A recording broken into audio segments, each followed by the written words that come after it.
Why should you not pick a mole or try to remove it yourself? Good question. Good question. So the answer to that question is that really, before you do anything with a mole, you should go to your GP and get it checked. And I think a lot of times I get asked questions from people who aren't in the UK, and they say, "What's a GP?" So and they don't have the fantastic NHS that we've got, that they can't just go down the road and see a doctor. And I know you're going to say, "Oh, it's hard to see them," but you really should get your mole checked first of all, because you've got to be careful that it's not anything to worry about. It's not cancerous or potentially cancerous. So that's why you shouldn't do anything to your mole if you're concerned that it might be cancerous.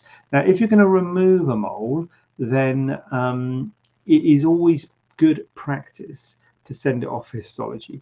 So most moles, most sort of brown pigmented lesions, even though we clinically have said it looks benign, it doesn't look like anything to worry about, it's absolutely fine, it is good practice to send it away for histology, so you have got that peace of mind that it is fine.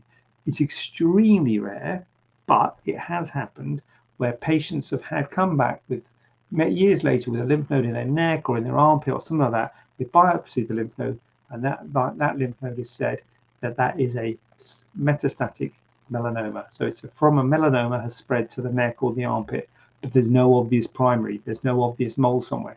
Now, sometimes that could be a mole that has regressed. So you could have had a mole that's then regressed and gone. But if you've had a mole removed 10 years ago on your hand or your neck or your face, you want to have histology to say that was not the melanoma, because you want to know whether that was the melanoma or not. So even though someone's saying, "Oh, it was obviously benign," that's a bit of a concern if this does come up later. So it really is good practice to send a mole away for histology, and you can't do that when you do that at home.